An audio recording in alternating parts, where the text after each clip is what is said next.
Let's make and work with an Adobe Illustrator CC pattern brush. Let's go right into Illustrator.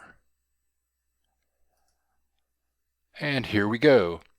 This brush down here at the bottom is a default pattern brush. And of course what happens is when you use it, you create something and then you apply that pattern to the object. And it's pretty straightforward. I mean, if you look at it, I'm going to deselect. You got these straight lines going here and straight lines on the side, but on the corners, it's like you have to have a separate little pattern working for the corner. And if you double click the brush in the brush panel, then you get some options in here. Like here, right here, the second one, what's going to happen on a side. And this one here, it's what are you going to use in a corner. And you have like a, I guess this would be like a left corner and a right corner, you know, and you can see. And then what happens at the very end of a line. So, but this pattern only uses the first three. And that is the three that we're going to use to create our pattern brush. So here we go.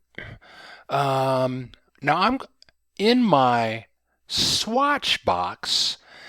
A pattern brush is based upon existing patterns that you have already created and that exist in your swatch box.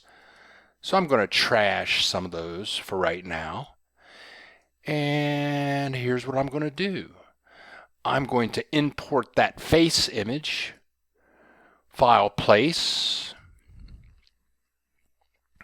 bring in my face ping file, put it right here, embed it, and I am going to make that face a pattern. I just deleted it, but I'm just doing that again. Okay, so I'm going to use this face for the straight lines. And I'm going to duplicate this a couple of times. And I'm going to use this face for the upper left-hand corner. And I'm going to use this face for the right-hand corners. And I'm going to drag this into the pattern box and then drag this one into the pattern box. Okay, so now I'm going to get rid of these two and I'm going to drag this one into the brush panel. And it says, what kind of brush do you want this? Well, I want this to be a pattern brush. And I make my selection, and then it gives me a little outline of what it's going to look like. But notice there's nothing there for the corners. We've got the lines all ready to go, and here's her face on the line. So I come over here to this upper left-hand corner, and I come down here, and here we go. Uh-oh, I might have to scroll down a bit. There we go, right here. I want this one. I select that pattern, there it is, and I come over here, scroll down, and I select this one. So I have three different faces here, and I click OK. And I can delete this face, choose my rectangle tool, and right now it thinks I want to apply a pattern, which I don't, so I'm just going to change this fill to red, which I didn't have to do, but I wanted to. And then select my red rectangle and click my face pattern. There you go. I'm going to kill the fill. And now, there you go. I've got my edges, my corners,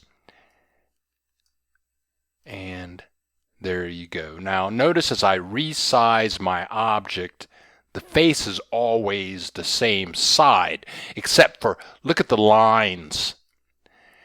The lines, like this only has one head. If you make it smaller, the head's kind of distorted.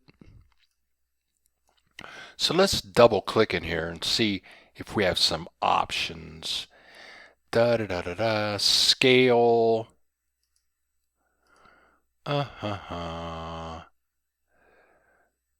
Add space to fit. Let's try that.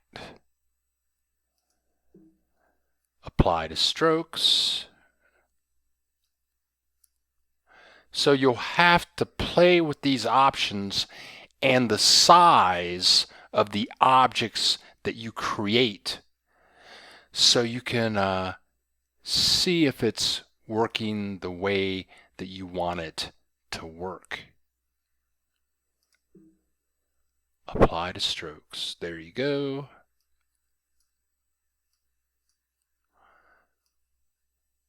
So there you go. So I used an image. You can use artwork, but you have to create the patterns and then apply the patterns to the pattern brush.